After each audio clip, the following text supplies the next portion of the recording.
Glória a Deus, queridos. Glória a Deus. Que bom que estamos aqui. Alguns mais morenos, como eu. Alguns bem morenos. Alguns não ficam morenos, né? Só ficam vermelhos mesmo, né? Eu falo isso porque algumas pessoas nesse intervalo de tempo pegaram um pouquinho de sol. Talvez em alguma praia, talvez em algum rio, talvez em alguma piscina.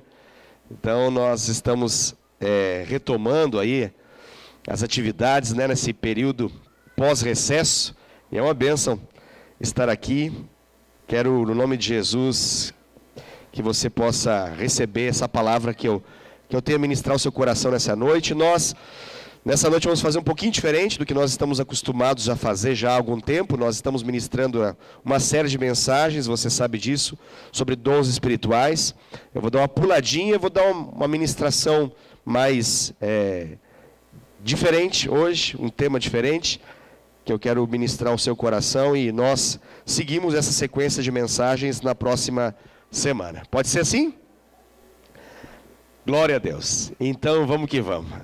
A mensagem de hoje, eu quero, em função desse ser o ano do mais, eu quero falar a respeito desse mais, e eu quero falar a respeito do tema, o nome do ano, né? Que o nome do ano, qual é o nome do ano mesmo? É ano do mais. Ano do mais. Então, o título da mensagem de hoje, do nosso Tadel, é o ano do mais, ok? Não é o ano do mas. Amém? Esse é o tema da mensagem. É o ano do mais. Não é o... Entendeu? Luciano já deu... Aí vem bomba. Não vem não, fica tranquilo. Então, o nome da mensagem é simples. Mas não é mas. Essa é a mensagem de hoje. Em nome de Jesus, que Deus nos abençoe, que a gente possa receber a palavra do Senhor com disposição, com alegria, com desejo de aprender, desejo de alinhar nossa vida com aquilo que Deus quer nos falar, em nome de Jesus. Eu sei que, ao falar assim, algumas pessoas ficam até confusas, porque muitas pessoas não estão acostumadas a saber muito claramente a diferença entre mais e mas.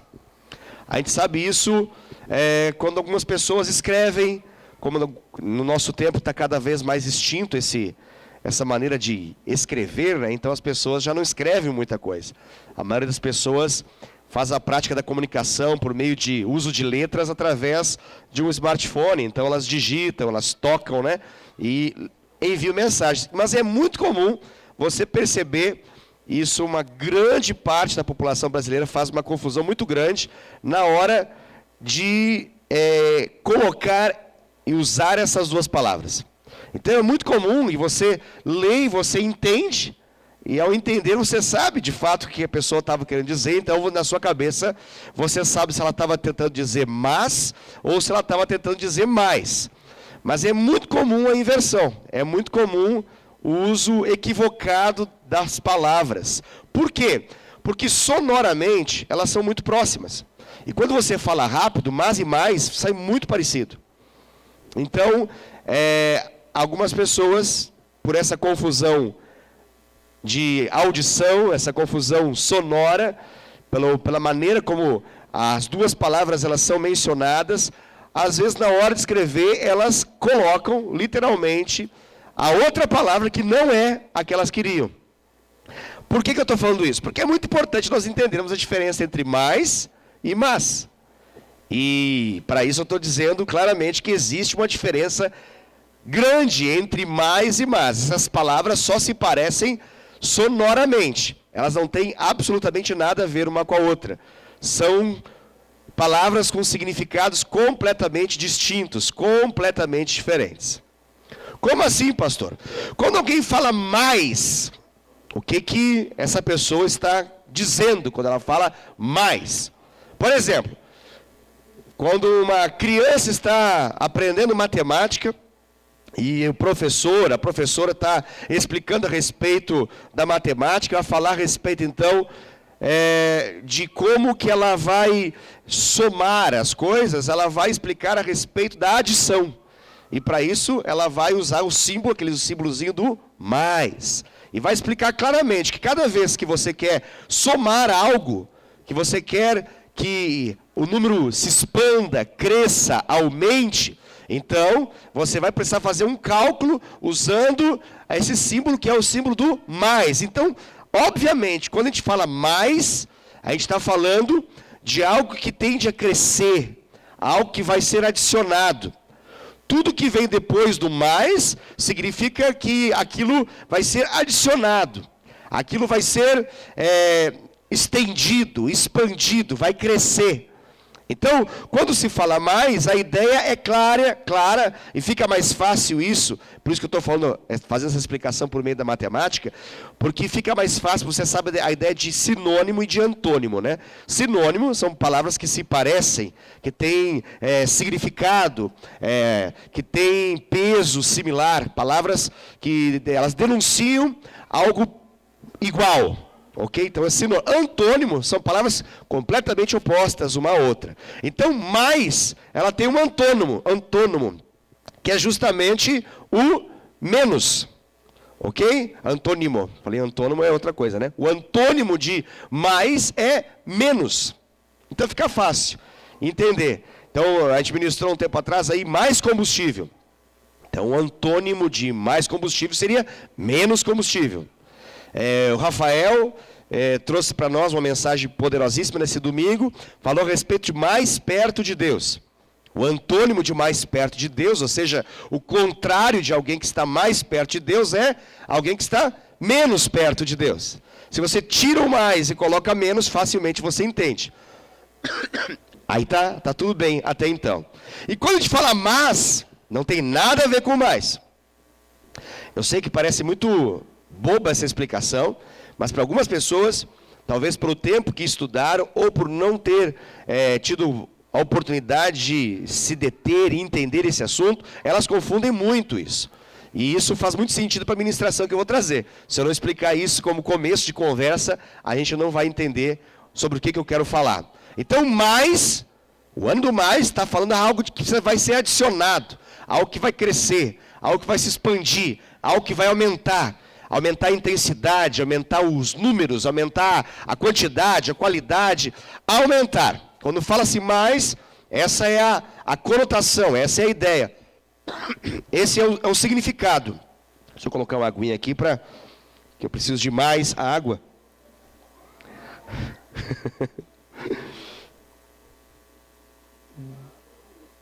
Mas a minha voz não está saindo bem como eu gostaria. Por isso preciso de mais água.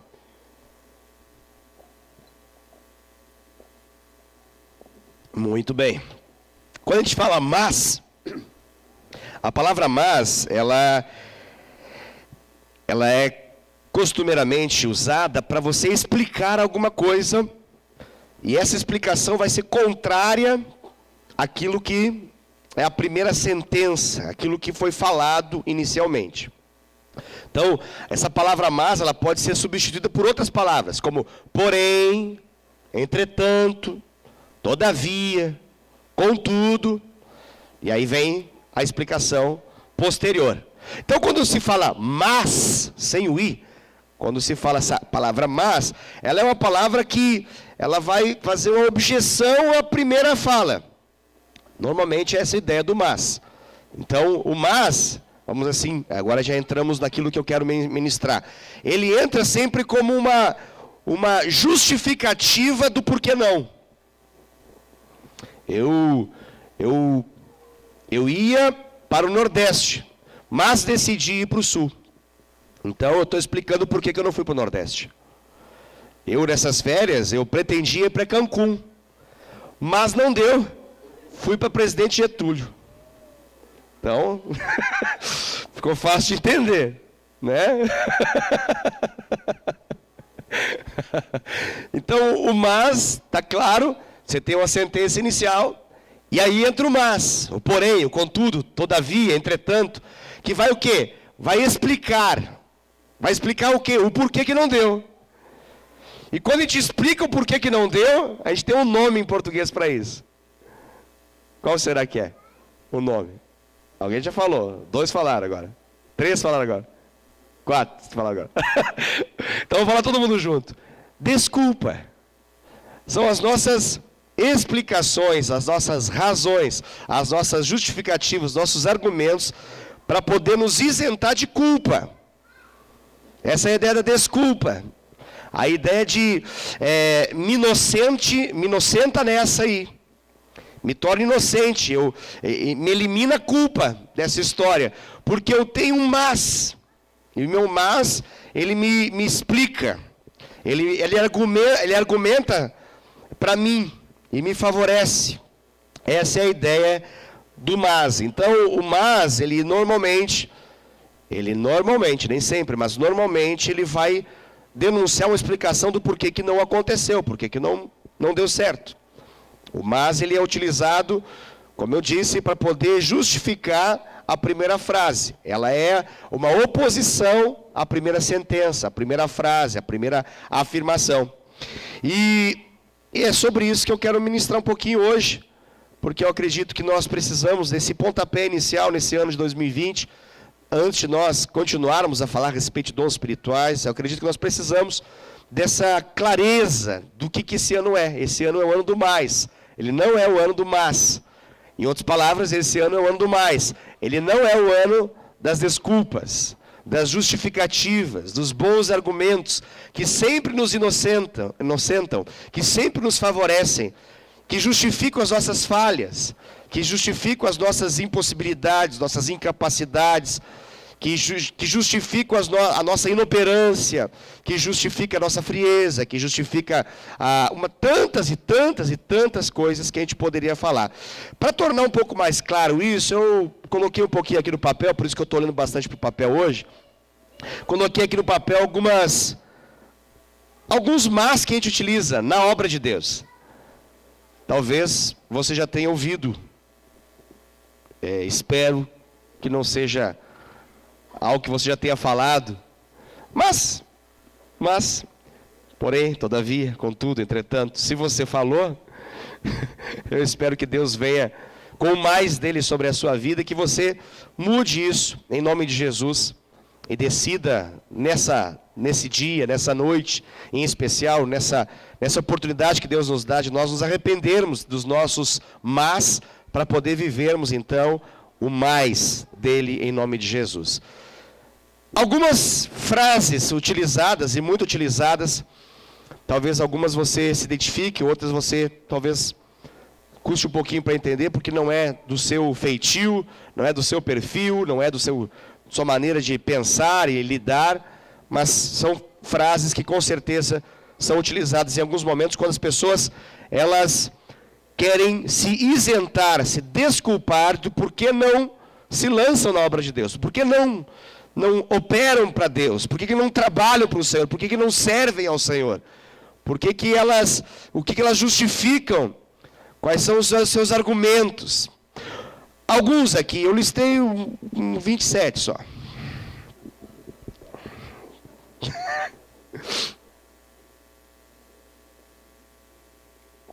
Eu não vou explicar todos eles não, só vou falar e a gente vai pensando a respeito.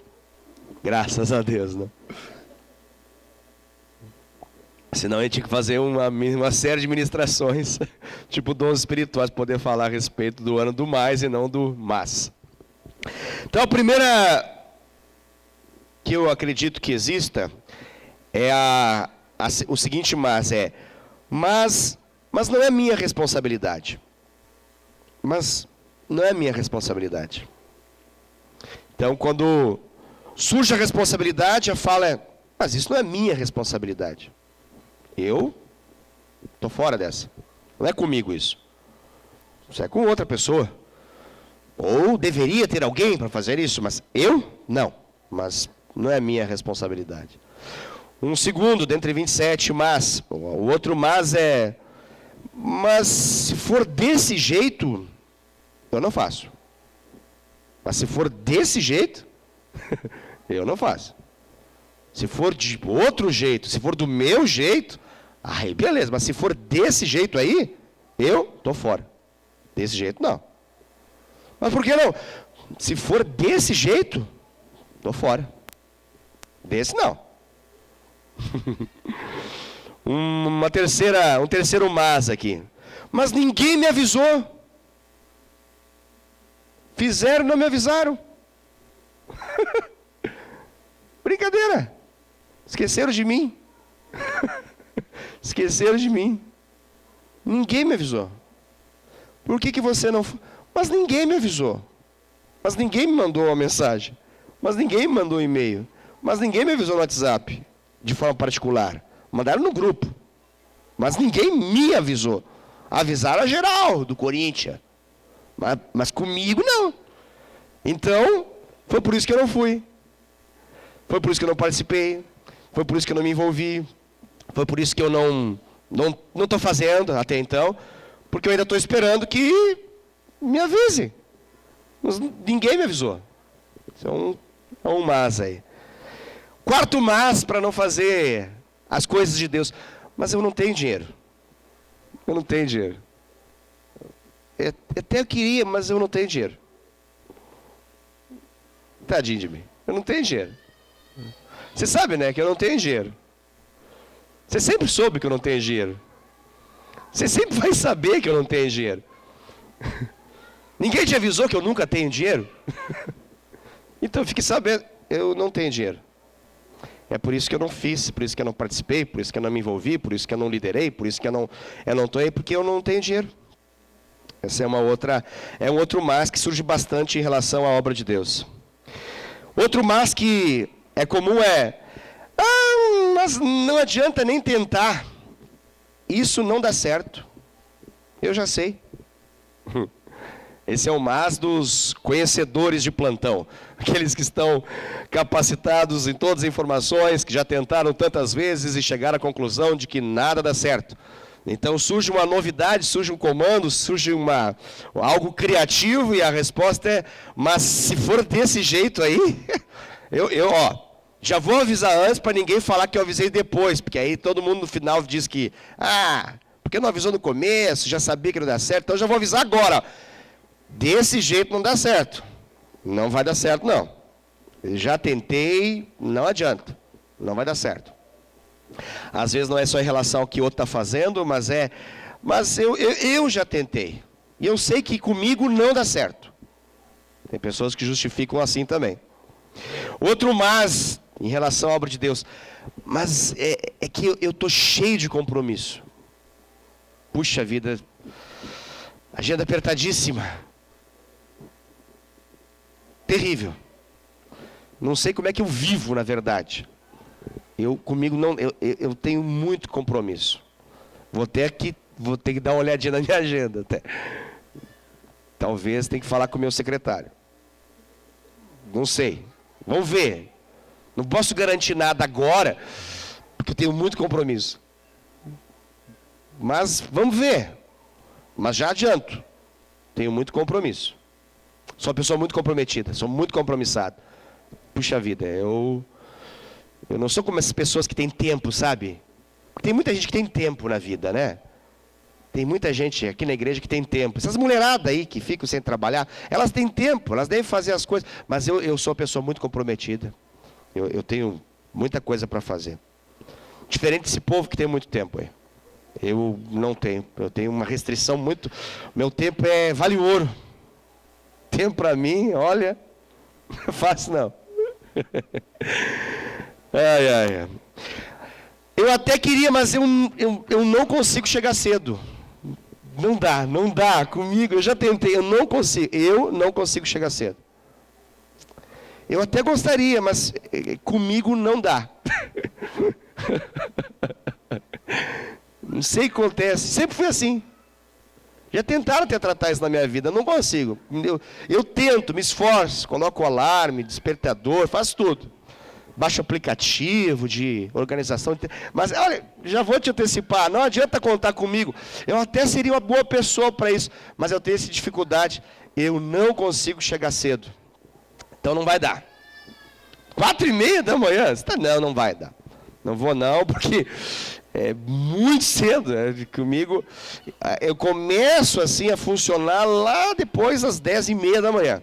Então esse negócio assim, chegar cedo, isso é um problema. Não vê nos cultos aí? Olha a hora que eu chego no culto. Tá aí. Por quê? Eu sou uma boa pessoa, eu gosto de participar das coisas, eu quero colaborar, mas eu tenho esse probleminha. Mas olhem por mim, um dia eu vou vencer isso aí. Um dia eu vou fazer a obra de Deus aí. O problema é chegar cedo, não consigo, não dá. Não dá. Problema meu particular, não dá. Esse vale em termos de clima, tá? Mas vale, algumas vezes também ele entra. Como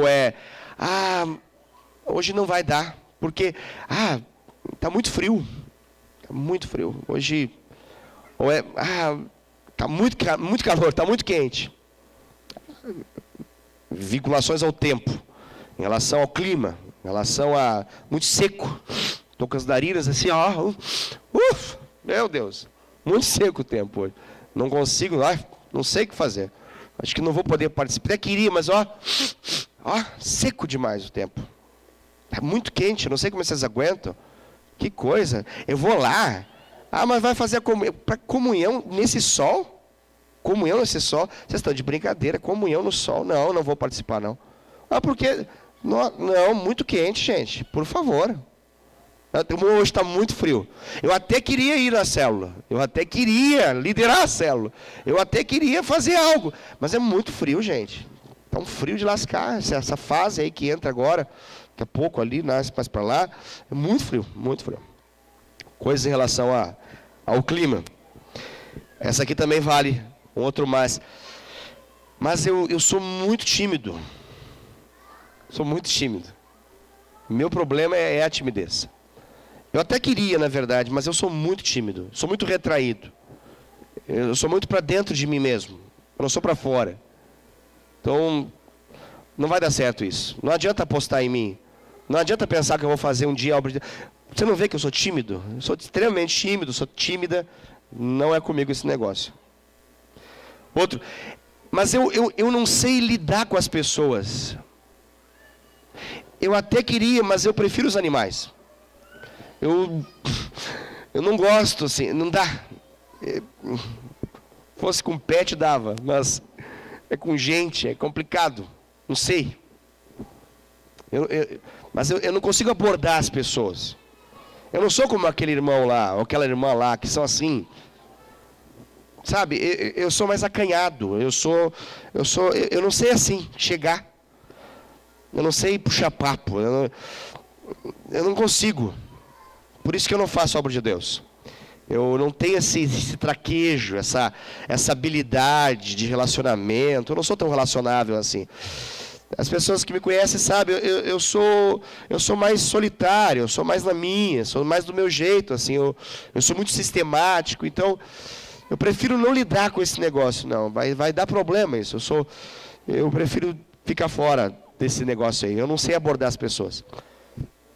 Eu não sou muito simpático. Eu até queria, mas eu não sou muito simpático. Eu sou meio carrancudo, sabe? Tem essa cara de cavalo, assim, bravo. Eu queria mudar, mas não dá. Não sei o que acontece. É o meu jeito, Não sei, assim, ficar sorrindo. Esse pastor ficar rindo, assim. Ele consegue, eu não consigo. Eu até tento, mas parece forçado. Eu passava por risada amarela, as pessoas falam assim, sorria. Eu falo, mas eu pareço parece teatral, assim, fazendo, sabe? Eu estou esperando o dia que for assim, genuíno. O dia que eu tiver vontade de sorrir, eu vou sorrir. Mas fico falando, vai, sorrir. Tá. Eu não consigo, esse negócio é muito complicado para mim. Eu não consigo ser autêntico. Essa felicidade estampada. Assim, na verdade, eu vou até falar, me até agride esse negócio, assim, sabe? Esse povo fica rindo, assim, sem parar. Eu sou rindo. Assim. Parece que não tem problema na vida, não quer se preocupar. Fica sorrindo à toa, assim. Não gosto disso. Sou mais sisudo, sou mais assim, cara fechada. Eu não consigo ser simpático. Não é o meu jeito, assim. Se eu tentar fazer, vai parecer falso. E alguém vai perceber, eu não vou querer esse negócio. Tudo que eu não quero é alguém chegar e falar assim, você está fazendo falsidade. Eu prefiro nem entrar nesse assunto para a gente não perder a amizade. Ok? É o meu jeito, eu sou assim, minha família já conhece. Que bom que você está aqui, mas assim, não pensa comigo sobre liderança, discipular pessoas, cuidar de vidas. Eu sou muito assim, desse jeito que você conhece, não vai dar certo isso. Então, esse é o meu... Eu não gosto de abraçar as pessoas. Eu acho ridículo esse negócio de abraçar. Até queria fazer a obra de Deus, mas tem que abraçar. Eu acho legal o povo que fica na porta lá, mas tem que abraçar. Ah, que coisa, isso é demais para mim.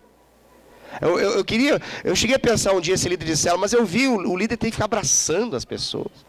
Fazer cara de feliz, assim, fazer que está feliz com as pessoas da casa dele. Vai dar certo isso aí. Eu não consigo abraçar. Para mim, abraçar mal e mal familiar, assim, próximo. Abraçando, minha cultura não é essa. Prefiro não me arriscar nisso. Outro mas, essa história, estou avançando aqui, né? Eu até queria, mas ninguém me valoriza. Ninguém me valoriza. Desculpa a risada, mas isso é bem comum. Ninguém me valoriza. As pessoas dessa igreja, elas são... É tudo falso, na verdade. Esse povo hipócrita. Que ninguém valoriza ninguém. Tem uma meia dúzia de pessoas que estão mais chegadas uma das outras aí e tal. Umas panelinhas aqui. Os amigos do pastor, os amigos os convidados não sei quem. E fica nisso. Então, não dá. A verdade é o seguinte, ninguém me valoriza. Quer fazer... Quem me ligou? Desse ano que agora começou. Ninguém me ligou. Quem me mandou uma mensagem de amor, carinho, afeto, ternura e paixão? Estou até hoje esperando. Nunca me visitaram. Nunca se preocuparam quando eu saí por um tempo e agora voltei. Nunca ninguém foi atrás. Ninguém me valoriza. Por isso que eu não faço a obra de Deus. Talvez eu faça em outro lugar, mas aqui, nessa igreja, não. Por quê? Ninguém me valoriza. Não tenho valor aqui. Sou um número. Sou um número aqui. Não me conhecem, não sabem das minhas realidades, das minhas situações, meus problemas. Não se importam comigo. A verdade é essa, não se importam comigo. Eu não tenho valor aqui. Parece mãe falando, né? Ninguém me valoriza nessa casa. Só eu que limpo isso aqui. Ai, Jesus Cristo. Coisas de família, né? Família tem essas coisas.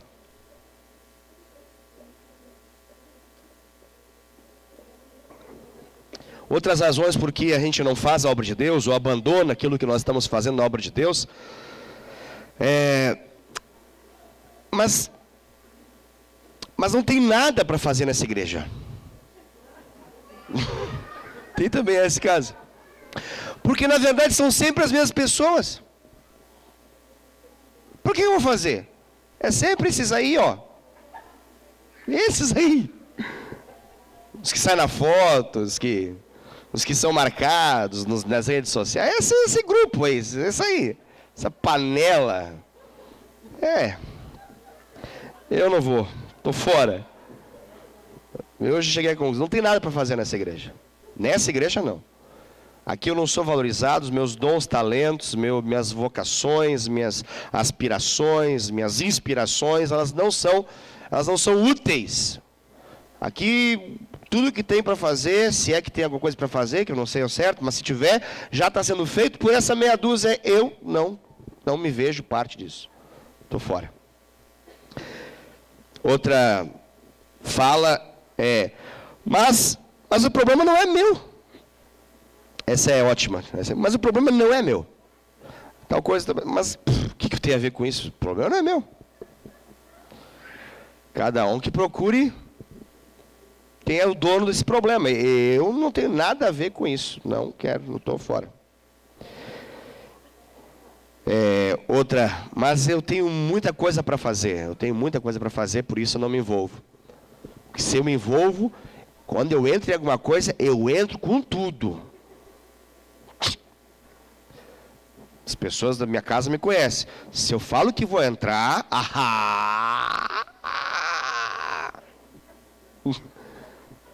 é quente. Meu povo sabe como é que é. Quando eu falo que vou, Você pode ficar tranquilo. Eu não sou desse tipo de pessoas que fala que vai e não vai. Então, por causa disso, como eu tenho muita coisa para fazer, foi por essa razão que até hoje eu não falei que vou. Mas se um dia eu falar, você pode já ficar sabendo. Se eu falar que vou fazer, pode ficar tranquilo. Ó! Ninguém me segura. Ninguém me segura. Esse é o problema. Até a volta de Cristo, a gente está esperando essa pessoa fazer alguma coisa. Outra, essa também está dentro daquela mesma que a gente falou antes ali de ninguém me valoriza, é o conceito de perseguição, eu sou perseguido, eu sou, então, entra também a mesma fala, mas eu estou cheio de problemas e ninguém percebe. Querem que eu me envolva com os outros. Já bastam os meus. Será que eles não percebem? Se eles querem caçar problema, por que não vem em mim, que eu estou facinho? Querem ministério? Eu posso ser o alvo do ministério. Eu já tenho problema que chega. Aí eu vou me envolver no problema dos outros, sendo que ninguém vê os meus. Eu estou aqui do lado deles. Eles querem ir na África agora pegar gente. Tá de brincadeira comigo. Esse povo está falando em África, eu estou aqui sofrendo.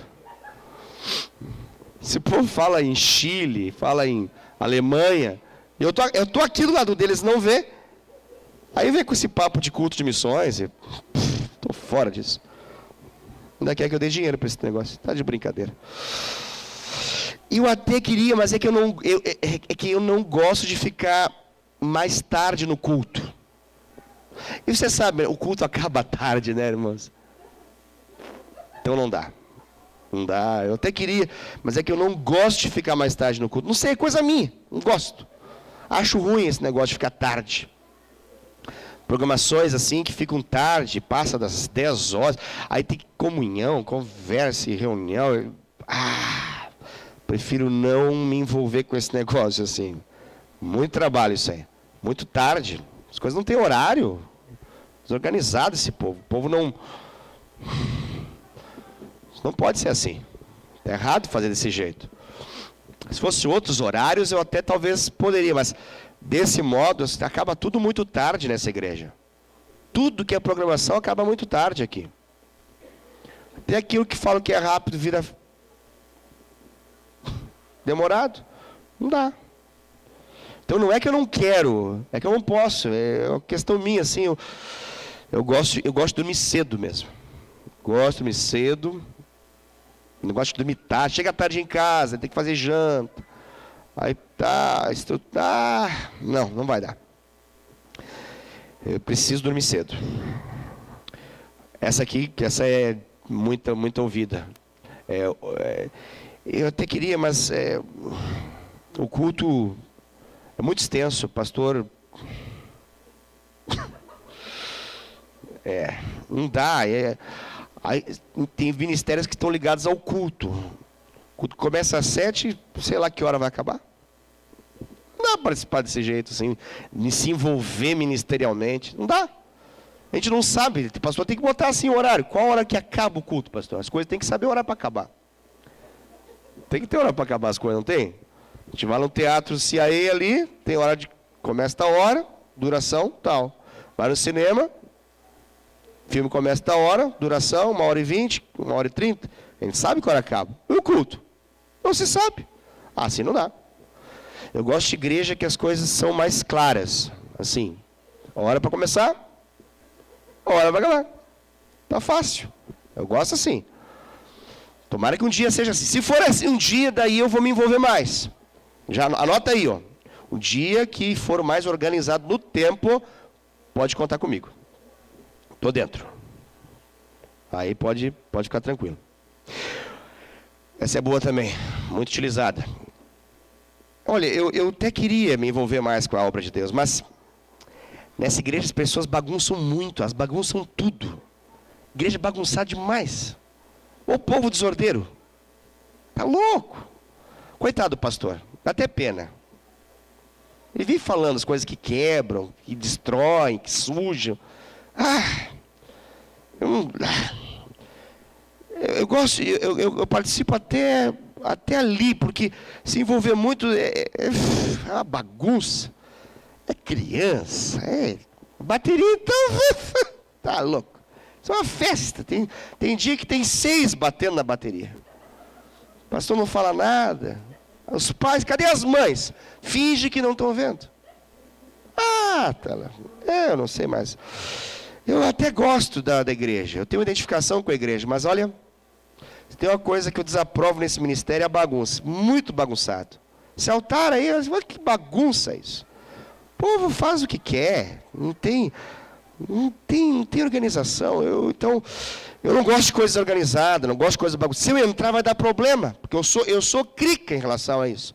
Então, eu sei que vai dar, eu prefiro não me envolver. Não, vai dar briga, eu estou fora, não quero brigar. E aqueles que também pensam em relação à escala para tudo, né? Quando acontece alguma coisa, mas se eu tivesse na escala eu faria, mas eu não estou na escala, então eu vou me envolver com isso. Estou falando tudo isso, irmãos, dentro do mesmo tema. O tema é desculpas que damos. Eu quero rapidamente trazer um versículo bíblico para embasar isso, para a gente poder entender um pouquinho de que essa realidade parece que não é só do nosso contexto, não é da nossa apenas algo ligado a nós, mas é algo ligado ao ser humano, ligado ao pecado, ligado à realidade da queda, ligado à maneira como nós reagimos quando Deus fala conosco. E para embasar um pouco isso, para a gente poder ver algumas coisas que homens, mulheres também, dizem a Deus quando Deus os chama à obra. Queria falar de um homem que foi muito usado por Deus, mas que no começo ele reagiu muito parecido com tudo que nós acabamos de ouvir aqui. O nome desse homem é Moisés. Então, abra sua Bíblia comigo em Êxodo capítulo 3. Êxodo capítulo 3. Pretendo ser breve aqui para poder falar um pouquinho a respeito desse Moisés. E que no nome de Jesus a gente possa viver esse ano do mais e não do mas. Êxodo capítulo 3, verso de número 10.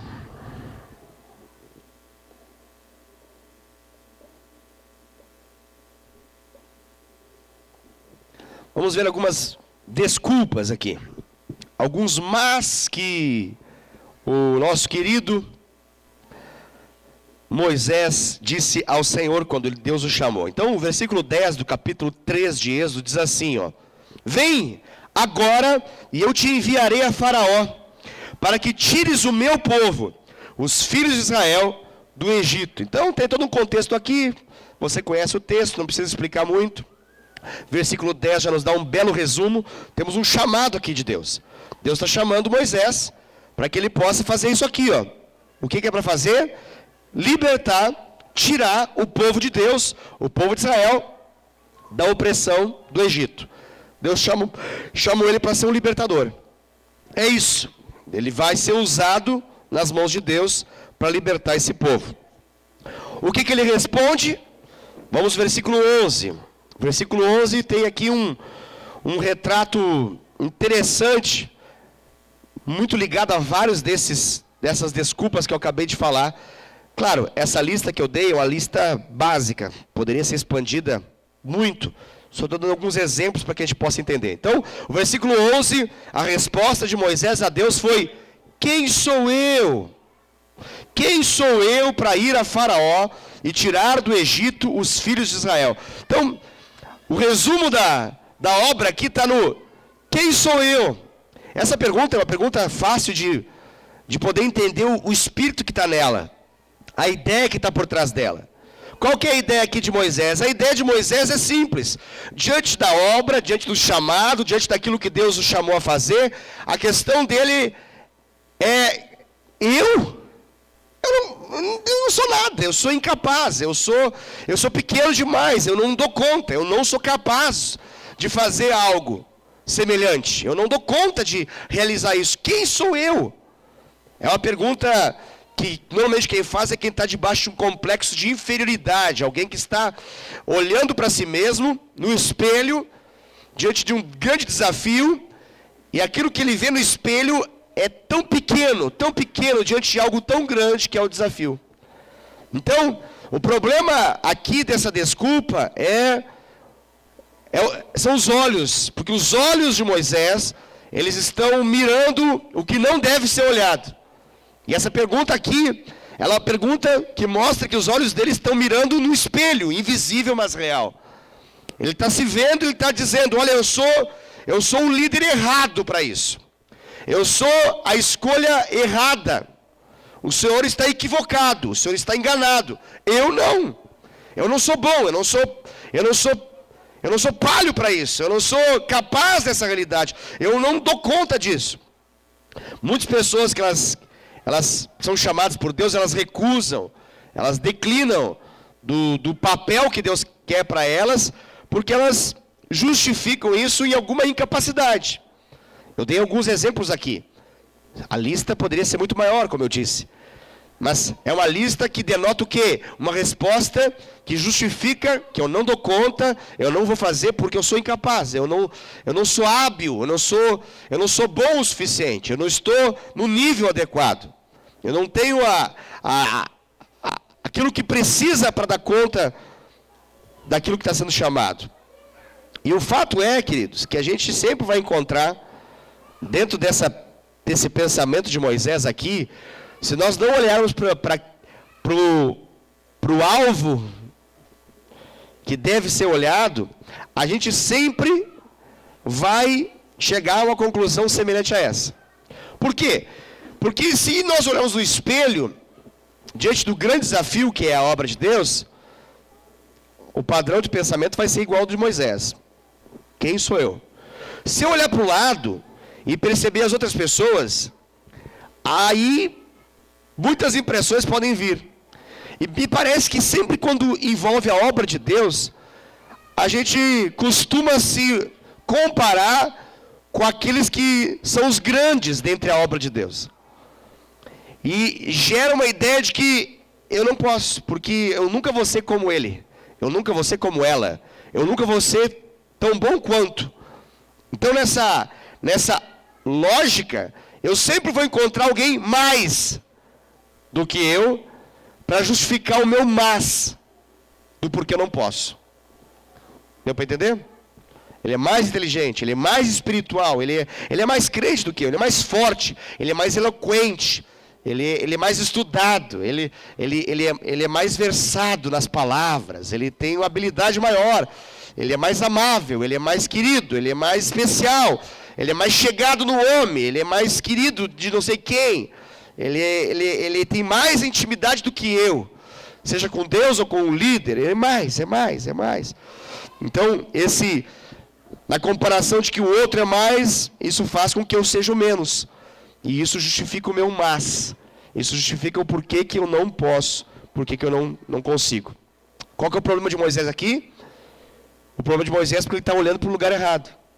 O problema de Moisés é que ele não está olhando para aquele que deve olhar. E para quem que ele deve olhar? Para quem que você acha que ele deve olhar quando ele recebe o chamado de Deus? Para quem que ele deve olhar? Para Deus. Simples assim. Se olhar para ele vai se sentir um insignificante. Se ele olhar para os outros, ele vai se sentir incapaz. Mas se ele olha para Deus, o Deus que o chamou, ele vai perceber que o Deus que o chamou é o Deus Todo-Poderoso. Como que Deus lida com essa desculpa do versículo 11? Como que Deus lida? Falando do versículo 12. O que Deus diz no versículo 12? Versículo 12, entra Deus falando ali, e Deus então responde a ele, e diz o quê? Eu serei contigo. Eu serei contigo. E este será o sinal de que eu te enviei. Depois de haveres tirado o povo do Egito, servireis a Deus nesse monte. Uau! Deus está dizendo o seguinte, eu estou contigo. Isso é tudo que importa. E esse vai ser o sinal. Você vai voltar aqui, vai dar tudo certo. Eu estou garantindo, é a minha palavra, é a minha promessa. E eu estou colocando a minha garantia. La garantia sou eu, Deus está falando. Eu sou a garantia. E eu não sou um homem qualquer. Alguém que mente, que falha, que engana, que volta atrás. Não, eu sou o Deus que faz aquilo que promete. Não importa quem você é, Moisés. O importante é quem eu sou. E eu estou aqui dizendo para você o seguinte: eu estou com você. Uma linguagem mais paulista, tamo junto. É isso que Deus falou para ele. Tamo junto. Hashtag TMJ. Pá. É isso que Deus falou ali. Outra desculpa aqui, avançamos um pouquinho, no versículo 13. Se não bastasse isso, parece que Deus matou tão facilmente, né? A desculpa veio 13. No versículo 13, então, Moisés reage a Deus. E como que ele reage? Com um mas. Tem um mas aí. E basicamente, agora, não é quem eu sou. Agora, versículo 13, a pergunta é dele, para Deus é, quem você é? Olha que coisa linda, parece tão poético isso. Quem eu sou, quem tu és. E aí parou a música. Né? Parou a canção ali. Está tão lindo, poético, coisa linda. O que ele está tentando dizer assim? Está tentando dizer o seguinte: eu não te conheço o suficiente para poder saber quem tu és, então não tenho como dar conta do recado de fazer a tua obra. Já ouviu alguém dizer isso em algum momento da vida, da obra de Deus, assim? Eu não tenho conhecimento suficiente. Eu não tenho conhecimento teológico suficiente, doutrinário suficiente. Não tenho bagagem suficiente. Não tenho conhecimento bíblico suficiente. Eu não tenho conhecimento nenhum suficiente. Eu não conheço nada. Não sei, não consigo, não dá conta. O que o 13 ele fala? Disse Moisés a Deus: eis que quando eu... A explicação é bonita. Isso é muito interessante, porque as nossas explicações são sempre muito bonitas.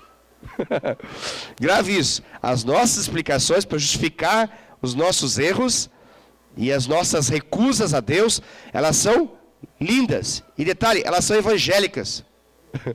Elas são evangélicas, é de evangélico, irmão. Então as nossas desculpas são evangélicas. Olha que coisa bonita.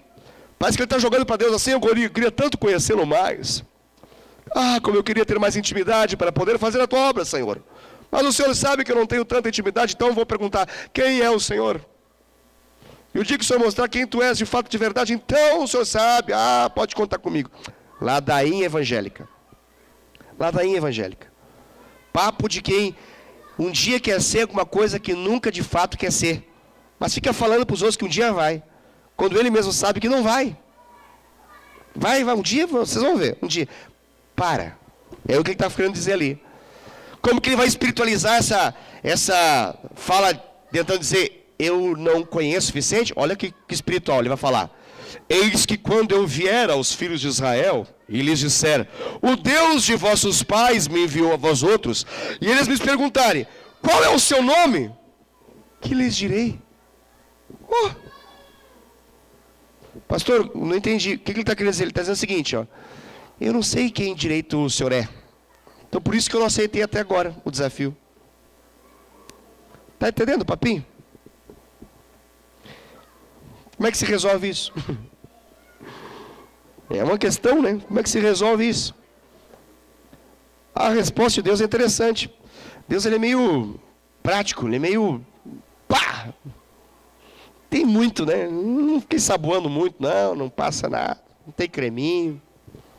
Sem muita vaselina na história. Ele taca-lhe pau ali. O que ele falou? Seguinte, Moisés. Quer saber quem eu sou? Eu sou o que sou. Que parece um gaúcho falando, mas que barbaridade. Que é isso? Eu sou o que sou? Então, ele achou que ia ter vamos, primeira aula de teologia sistemática. Os atributos invisíveis de Deus. Ladainha. Ele está dizendo o seguinte: eu sou o que sou. É isso aqui que eu sou. É isso. Pronto. Você já está me vendo. Você já está sabendo quem eu sou. Porque eu não sou outro que você. Eu sou o que eu já sou. E o que eu estou sendo agora é o que eu sou. Deu para entender? É basicamente isso. Que papo reto, não? A gente pode fazer um enfeite grande aqui, dar umas 3, 4 mensagens, só eu sou o que sou. Eu sei disso. Eu sou pregador, eu sei disso. Mas vamos falar de mais resumido. Ele está dizendo o seguinte, ó. Tá me vendo? Tô. Tá falando comigo? Tá. Beleza? Tamo junto aqui? Tamo. E agora? Não, mas eu quero conhecer mais. Eu sou isso aqui. Eu sou o que sou. Não está na sua Bíblia assim? Eu sou o que sou. Isso é assim, é a resposta bruta de um Deus chamando alguém à obra de Deus. É bruto mesmo, não tem muito enfeite. Parece que nessa hora aqui Deus deixou de ser muito MDA, e foi meio MDA na veia, assim. Deu-lhe assim, no meio. Por que isso? Porque, vamos ser sinceros, a gente se conhecendo como crente, e conhecendo nosso querido, estimado irmão Moisés, a ladainha é igual, irmãos. Tem crente que tem 30 anos de crente, e está na mesma. Eu não sei direito quem é o meu Senhor. O dia que eu tiver um nível maior de oração, de leitura da palavra, uma vida devocional. Para com isso. Em 30 anos não foi feito. Agora você quer fazer isso para justificar e dizer para Deus, agora sim me chama, Senhor. Eu estou capacitado. Está entendendo? Ai, Jesus, da glória. Eu sou meio pancada aqui, né? Mais que o pastor Wesley, né? Eu sou o que sou. Eu sou isso aqui. Eu sou o que sempre aqueles que me buscam vão conhecer. Eu sou isso. Eu sou esse ser presente para aqueles que buscam minha presença. Eu sou isso. Eu sou tudo que você precisa. Eu sou o que você precisa. É isso. Isso basta para você. Ele entrou. O meu nome é YHWH e um dia vão acrescentar um A e um E e vai virar Yahvé. Não.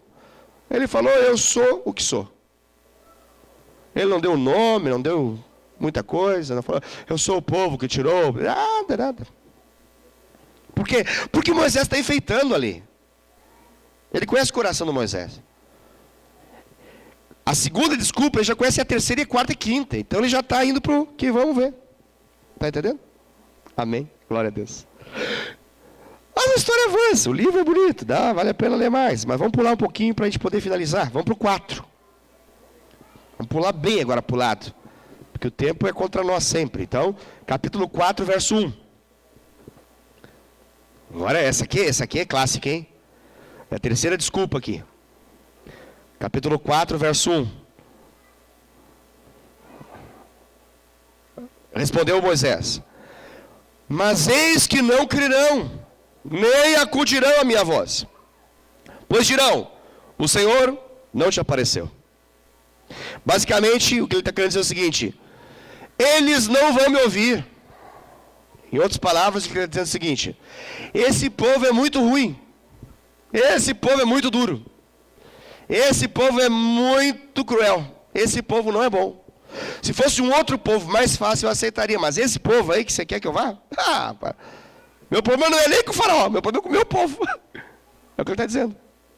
Ele vai, o faraó, muito gai, quem sou eu? Agora ele fala assim: o meu povo não vai acreditar. Eu conheço meu povo. Isso aqui justifica também muitas pessoas que se intimidam diante da dureza do coração das pessoas. Muitas pessoas não fazem a obra de Deus ou abandonam a obra de Deus com uma justificativa. Não dá. Não dá, não dá. Por que não dá? Indaiatuba. Em Indaiatuba não dá. O Morado do Sol, não dá. Não dá. Lá no condomínio? Lá não dá. Dá lá, não sei aonde, mas lá não dá. Por quê? Porque a justificativa, a explicação, o argumento é povo duro de coração. Se fosse um povo diferente, um povo mais fácil, mais dócil, mais respeitoso, mais amável, mais receptivo, daria certo, mas não, Deus me mandou para um povo duro. Deus me mandou libertar, trabalhar com gente difícil. Se ele mandasse para gente mais bonitinha, que já vem mais prontinha, com um casamento mais organizado, com os filhos mais educados, mas não! Ele me manda para gente fedida, gente suja, gente ruim, tudo mau caráter, tudo pilantra. Meu Deus, parece que eu só atraio tranqueira. Pelo amor de Deus. É mais ou menos o que ele está falando. Quer dizer, o meu povo é ruim. É o que ele está dizendo. Já viu o líder falar assim? Não sei, mas ela não avança porque... não dá. O bairro ali é bairro terrível. Terrível. E aí, eu vou te falar uma coisa, hein? A minha cela... Se der de 10 ali, se tiver uns 2 que dá, se somar os 2 dá 1. De 10, se tomar uns 2 que eu acho que dá, ao final, se botar no liquidificador, dá 1, mas eu nem sei se dá 1, hein? Por quê? Porque é o meu povo, é o meu povo, é o meu povo. Não acode as palavras, não recebe a palavra. Não adianta, como que não creem, eles não creem. Não sei o que acontece, eu não sei como lidar com esse povo. Aí Deus fala, perguntou o Senhor, que é isso que tens na mão? Respondeu-lhe, um bordão. Então ele disse, lança na terra. Ele lançou na terra e o bordão virou uma serpente. E Moisés fugia dela, ficou apavorado. Disse o Senhor a Moisés, estende a mão e pega-lhe pela cauda. Estendeu ele a mão, pegou-lhe pela cauda e ela se tornou em bordão. Para que creiam que te apareceu o Senhor, o Deus de seus pais, o Deus de Abraão, o Deus de Isaque e o Deus de Jacó. Vai até o versículo 9 a explicação de Deus. Basicamente o que Deus está tentando dizer é o seguinte para ele.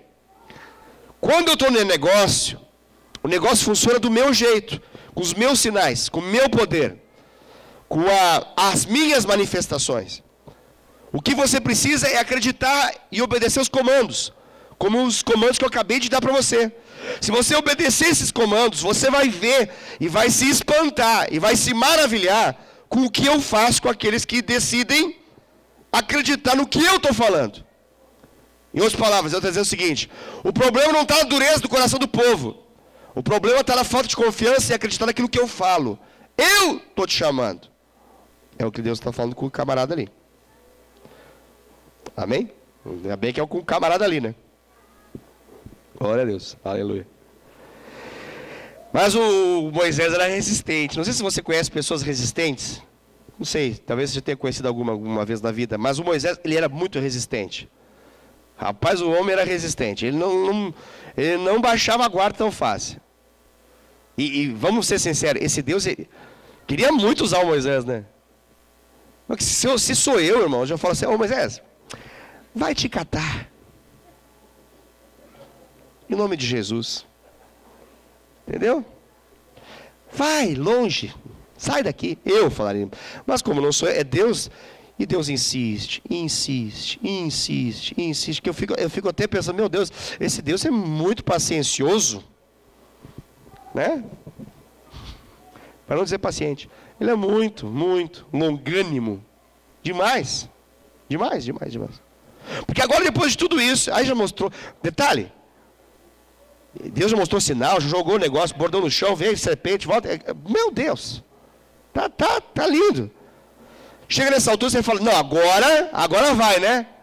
Agora vai. Aí vem o versículo 10. No versículo 10, o Moisés olha para ele e fala, ah, Senhor, eu nunca fui eloquente, nem outrora, nem depois que falaste a teu servo, pois sou pesado de boca e pesado de língua. Sei. Basicamente, ele está dizendo assim, eu não sou um influencer. Eu não consigo influenciar os outros. Eu não sou bom, eu não tenho carisma suficiente para poder dar conta daquilo que o Senhor espera. É uma justificativa interessante essa aqui. Traduza isso, pega essa ideia como, quando ele está dizendo que ele não é eloquente, ele não está dizendo assim que ele não sabe falar nada. Ele está, na verdade, tentando dizer o seguinte, olha, as minhas palavras não têm autoridade suficiente, não têm peso suficiente, não ecoam suficientemente dentro dos corações. Eu preciso de algo, eu não tenho essa eloquência, essa facilidade, não tenho essa habilidade toda. Daí vem a ideia do gago aqui, mas a ideia que está por trás aqui, na verdade, é essa, eu não dou conta disso, não consigo. Minhas palavras não são frágeis demais. As pessoas não vão dar ouvidos para essas palavras. Eu não vou ter êxito da missão. Eu vou ter milagre, ok? Vou ter milagre, mas o Senhor quer que eu fale? Eu não sei falar, eu não consigo falar, eu não consigo. Não dá. Aí o que Deus fala? Deus é demais. Deus está sempre dando. Incrível, assim, a maneira como Deus lida. Aí Deus fala, tá bom, então eu vou resolver esse problema. Aí coloca o Arão. O Arão vai ser a boca para Moisés, está resolvido o problema. Alguém poderia interpretar assim que, na verdade, Moisés está sendo, isso é um sinal de reconhecimento, de humildade. que ele está reconhecendo assim a sua incapacidade, de forma tão honesta. Nada, para. Na verdade, isso aqui não passa de uma demonstração de incredulidade naquilo que Deus está falando. E Deus está dando solução para tudo que ele está apresentando, porque Deus, de fato, e eu não sei por que Deus faz isso, ele decidiu usar esse cara. E por que eu estou falando assim? Porque também não sei por quê, mas Deus decidiu me usar. E eu também não sei por quê, mas Deus decidiu te usar. Eu não sei por quê. Eu não sei por quê. Definitivamente, eu não entendo por que Deus decidiu nos usar. Não sei. Não sei. Mas que Ele decidiu nos usar, isso eu sei. Eu não sei por quê, mas que Ele decidiu nos usar, eu sei. Isso está claríssimo para mim. Então a história de Moisés, ela fala comigo. Aqui agora Deus está colocando, olha, adivinha quem vai ser a sua boca. Né? Deus está falando assim, ó, Deus começa a dizer. Interessante, porque ele só depois vai aparecer o Arão na história, né? Porque antes Deus dá uma no meio, né? Ele fala ali, aí Deus fala, quem fez a boca do homem? Resposta, Deus. Ou quem faz o mudo? Ou o surdo? Ou o que vê? Ou o que não vê? Não sou eu, Senhor? Você percebe que Deus está sempre respondendo para ele, apontando, o negócio é comigo. Confia em mim. É comigo o negócio. Você não precisa se preocupar. Não é nem com você, e nem com o outro, nem com o povo, nem com nada. É comigo. O negócio está todo em função de mim. Deus está todo o tempo falando isso. Vai, pois agora, e eu serei com a tua boca e te ensinarei o que has de falar. Ele, porém, respondeu, Senhor. Brincadeira. Brincadeira. Isso aqui parece, sei lá, uma novela mexicana, talvez, não sei. Enrolado que dói. Parece a realidade de muitas pessoas que refletem essa realidade aqui de Moisés. Parece que um Deus tem que estar sempre reforçando, falando novamente, esclarecendo de novo, ressaltando, reafirmando, sublinhando, colocando negrito, itálico, aumentando a fonte, para poder ficar grandão, para a pessoa não desistir. Meu Deus! Sabe qual é o negócio aqui tudo? É de que, na verdade, sendo bem sincero, Deus não precisa de Moisés para poder fazer o que ele quer fazer. Ele poderia pegar outro facilmente. Então, o que me agride nessa história é saber que Deus poderia pegar outro. Mas Deus insistiu nesse.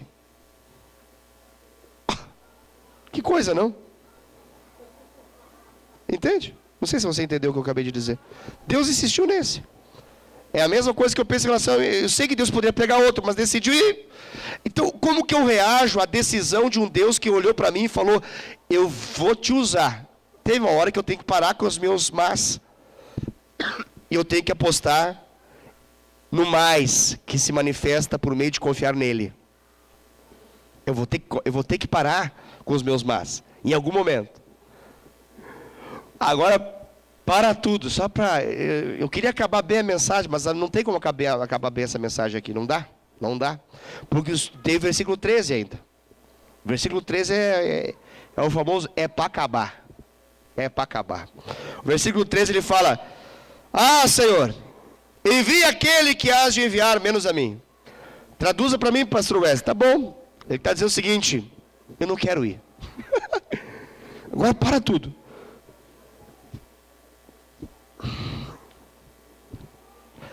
Como que Deus usa um trem desse? Como? Se depois de tudo, ele resume dizendo, eu não quero ir. Que absurdo isso, cara. E sabe por que ele está falando isso? Porque nós conhecemos a história. E nós sabemos o que aconteceu. A história não parou ali. E a gente sabe o que aconteceu depois. Então a gente sabe o que aconteceu com Moisés. E o quanto que ele foi usado por Deus nesse processo. E naquilo que ele se tornou nas mãos de Deus. E naquilo que ele se tornou para Deus. A gente sabe tudo isso. Moisés foi um dos mais impressionantes homens usados por Deus na terra. Literalmente um vulto que surge na nova aliança. Tamanha a sua relevância, a sua importância, o significado. Ele é o cara. Mas olha como ele está reagindo. Ai, ai, ai. Eu acho que dá para acabar bem essa mensagem. Acho que vai dar. Vamos ver se consigo. Vai dar, Deus vai dar graça, em nome de Jesus. Sabe que eu vou acabar assim, ó, presta atenção. Vamos lá.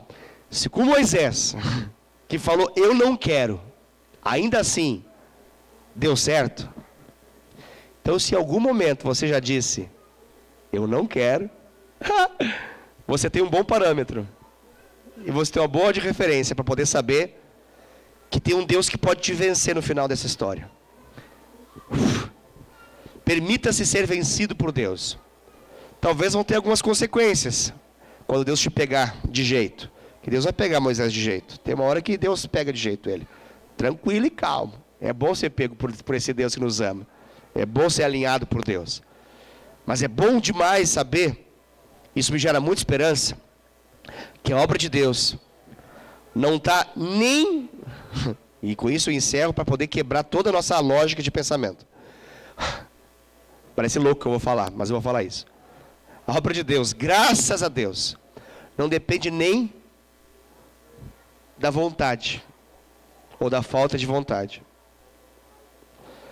Porque tem um Deus que faz a vontade dele acontecer quando o homem diz, eu não tenho vontade, e eu não quero. Eu não quero.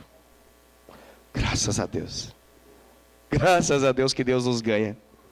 Já pensou se a obra de Deus fosse depender da vontade? Para e pensa comigo. Já pensou se a sua célula como líder fosse depender da vontade do líder, que é você? Olha para mim agora que fica mais fácil para você pensar em você. Sempre é bom olhar para o outro e a gente pensa na gente depois. Fica mais tranquilo. Imagine se essa igreja fosse depender da minha vontade. Deixa eu te avisar. A gente dava frito. Porque tem dia que eu não tenho vontade nem de sair da cama. Tem dia que eu não tenho vontade nem de me olhar no espelho. Quando eu quero tirar você. Seu lindão. Sua lindona. A verdade é essa. Tem dia que eu estou apaixonado por você. Tem dia que só o sangue de Jesus, irmão. É uma bênção. Olha que coisa maravilhosa. Graças a Deus que Jesus falou que Ele edifica a sua obra, Ele edifica a sua igreja, e as portas do inferno não prevalecerão contra ela. Pastor, estamos isentos de querer ou não querer? Não.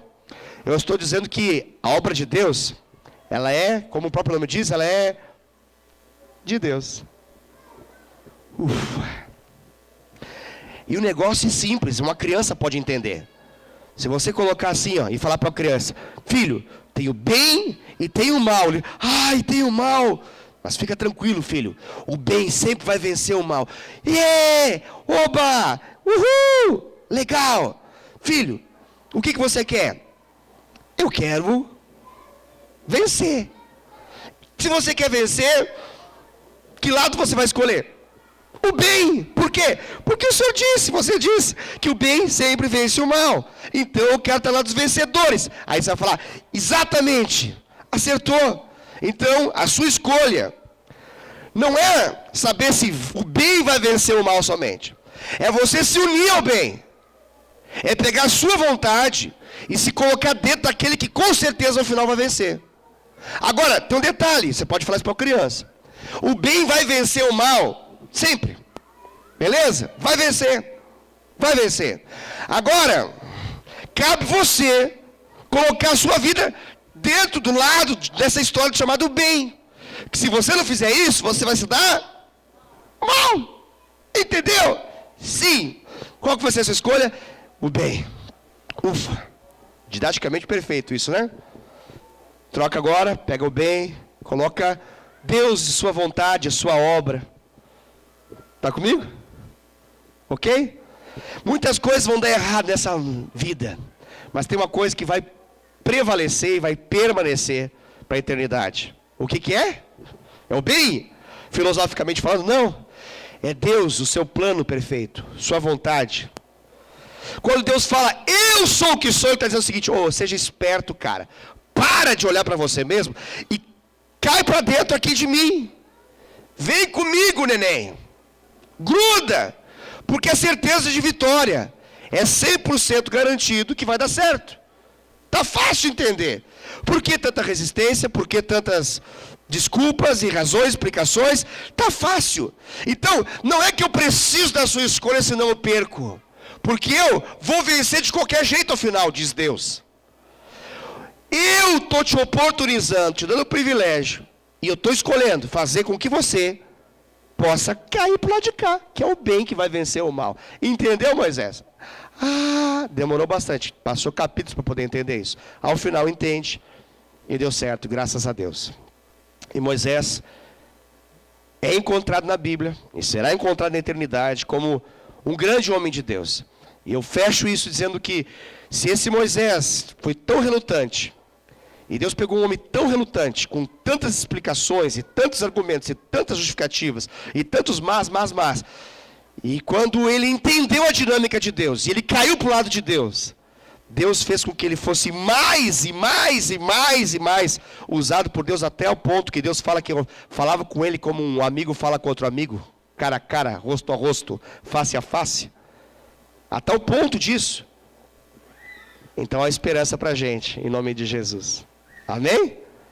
Fiquem de pé, vamos terminar a nossa ministração.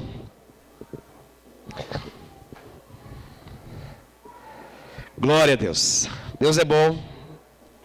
O diabo não vale um bombom. E a gente tá do lado daqueles que vão vencer, certo? É interessante, né? Porque a gente quer um livro muito legal. A Bíblia é um livro muito legal. Não sei se você já foi curioso na sua vida. Talvez você não seja curioso. Mas tem alguma fase da vida que a gente é muito curioso, né?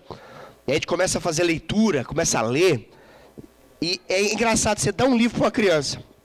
Dependendo do nível de curiosidade, ou de impaciência, qualquer coisa que você queira chamar assim. Uma criança que não tem muito hábito da leitura, o que ela faz? Ela já pula para o fim porque ela quer saber. Ela começa, aí vai ter tudo isso para poder chegar no fim. Deixa eu ver o fim para saber o que vai acontecer. O grande finale. Saber quem vence. Se o mocinho ganha. Se a donzela vai ficar com o mocinho. Se os maus vão perder. É um barato esse negócio. Criança faz isso, adolescente faz isso. A gente faz isso. A gente entra em coisas na máxima expectativa de que a gente já sabe que o final vai ser bom. Por que eu estou falando isso? Porque a gente é o único povo da terra que não tem uma ficção, um romancezinho de livro para poder ler. A gente tem um livro de todas as revelações. E sabe qual é o barato?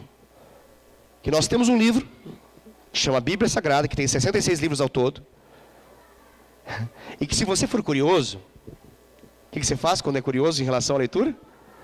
Pula para o fim. Não lê tudo, né? Aí se você fizer isso, o que vai acontecer? Vai chegar no fim e você vai ver o quê? Aos vencedores, ao vencedor, ao vencedor. Você vai descobrir quem vence. Lá está tudo registrado. E qual que é a grande questão? Que o pastor Wesley explicou isso e falou que uma criança entende. Que os vencedores vão vencer. O bem vai vencer o mal. A grande questão é se eu vou estar entre esses vencedores. É isso. É isso. Então a minha vida consiste em um alinhamento para que eu possa ser encontrado dentre aqueles que são os vencedores. E essa é a minha decisão. E é por isso que decisão é importante. Decisão não é importante para que a obra de Deus pare na terra ou ela avance. Porque Deus já mostrou que até mesmo em tempos mórbidos, frios e terríveis, idade das trevas, ainda assim, o reino de Deus avança e a igreja prevalece. A terra atual mostra que quanto mais matam a igreja, em crentes, parece que como uma semente, que é o sangue dos cristãos, é jogado na terra e aquilo se levanta como uma grande e enorme colheita. É impossível acabar com essa obra de Deus. Por quê? Porque Jesus edifica a sua igreja. E Ele vai continuar fazendo isso, comigo ou semigo. Comigo ou com você ou sem cada um de nós aqui. A grande questão é nós sabermos, vai dar certo, vai acabar muito bem. O que tem a ver vontade nessa história? Tem a ver porque eu preciso decidir hoje. E eu preciso decidir hoje. Se eu quero fazer parte daqueles que vão vencer, ou se eu quero me juntar ao time que vai perder. Simples. Agora, o que isso tem a ver com a obra de Deus? Tudo. Porque ao final de tudo, Não vai ser as faculdades que eu tenho que vai prevalecer. Não vai ser o tanto de carro que eu tenho, casa que eu tenho, a roupa bonita que eu vesti ou não vesti, quantas línguas que eu falo, se os meus filhos vão para a Disney, ou se vão para Nordeste, ou se vão para Presidente Getúlio, ou se ficam no bairro, se eles estudam em escola particular ou pública, se eles são brancos, são pretos, isso, nada disso vai importar. Sabe o que vai importar no final? Os que venceram. E o que vence? A obra de Deus. Essa obra de Deus, chamada Reino de Deus, sua justiça. Por isso que Mateus capítulo 6, verso 33, Jesus resume isso e diz assim: buscai, pois, em primeiro lugar o seu reino e a sua justiça. E todas essas coisas vão ser acrescentadas. O que são essas coisas? Essas todas coisas aí, tudo isso. É só acrescentar, é só acréscimo. O que vale no final da história é esse trem que a gente está aqui fazendo, chamado obra de Deus. É isso que vale. É por isso que eu quero tanto que você deixe de lado os seus mas e caia para dentro do mais. Mas se joga com força no mais. Eu quero muito isso. Por quê, pastor? Porque o mais vai acontecer de qualquer jeito. Assim como o bem vencerá o mal, assim como Deus vai vencer o diabo, assim como os vencedores vão prevalecer no final. Isso vai acontecer. Mas eu quero muito, em nome de Jesus, como um Deus que insiste tanto com Moisés, eu quero dizer a mesma coisa para você. Eu quero insistir com você, dizendo assim: cai dentro. Jogue fora todas as suas desculpas e caia com força naquilo que prevalece, naquilo que a ferrugem, aquilo que as coisas da terra não destroem, aquilo que não é carcomido para o bicho, aquilo que prevalece para a eternidade. Isso é o que mais importa, em nome de Jesus. Em nome de Jesus. Não permita que suas mágoas, tristezas te tornem tão apaixonado pelas suas coisas, mais do que por aquilo que é a paixão do coração de Deus. Vidas, pessoas, histórias. Não permita. Não justifique não se importar com aquilo que Deus tanto se importa por causa de uma dorzinha qualquer que aconteceu por alguma coisa que não foi do modo como você esperava. Para com isso. Há uma obra muito maior que não consiste no seu umbigo nem no meu, graças a Deus. E essa obra se chama obra de Deus na terra. E nós não temos outra vida, nós só temos essa. E o tempo não para. Não para. E não para só porque a gente precisa terminar a pregação, porque a gente tem outra coisa para fazer depois. Não para porque esse é o único tempo que nós temos para poder ser usado por Deus, de fato, de verdade, nessa terra. É agora. É o momento. Estamos juntos nessa, irmãos. Em nome de Jesus. Feche seus olhos, vamos orar.